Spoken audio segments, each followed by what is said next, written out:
باعزید بستامی رحمۃ اللہ تعالی علیہ آپ فرماتے ہیں کہ میری پوری زندگی میں فقط ایک شخص تھا جو مجھ پہ غالب آیا، ورنہ کوئی ایسا شخص میں نے نہیں دیکھا تھا جو مجھ پر غالب آئے۔ تو لوگوں نے پوچھا جی وہ کون شخص تھا جو آپ پہ غالب آیا؟ تو آپ نے فرمایا کہ وہ ایک بلخ کا رہنے والا آدمی تھا۔ ایک بار وہ مجھ سے ملنے کے لیے آیا، میرے پاس بیٹھا تو اس نے مجھ سے پوچھا جی بتائیے زندگی کیسے گزر رہی ہے، آپ کے ایام زیست کیسے گزر رہے ہیں بتائیے۔ تو میں نے اس سے کہا کہ اگر مل جائے تو شکر ادا کرتے ہیں، نہ ملے تو صبر کرتے ہیں۔ بس زندگی ایسے گزری، کبھی صبر کی حالت میں اور کبھی شکر کی حالت میں۔ تو آپ فرماتے اس نے پلٹ کے جواب دیا یہ کام تو میرے کتے بھی کرتے ہیں کہ انہیں مل جائے تو وہ شکریہ ادا کرتے ہیں، نہ ملے تو کہیں جاتے نہیں، صبر کرتے ہیں، سکون سے بیٹھے رہتے ہیں۔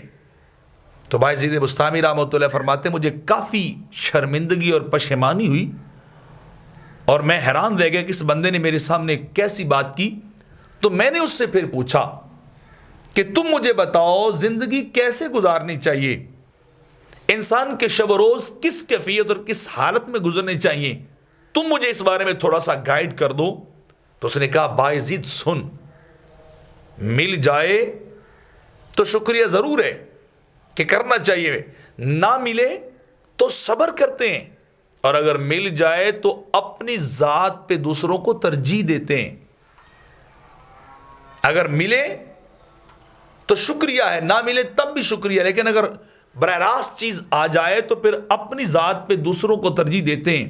اس کا نام زہد ہے۔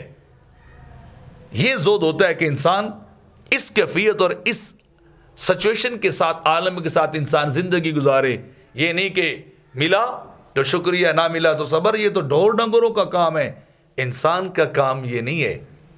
انسان کا کام ہر حال میں شکریہ اور رضا پہ خوش رہنا ہے، اور جب معاشرے کی بات آئے تو اپنی ذات کی بجائے دوسروں کو خود پہ ترجیح دینا چاہیے۔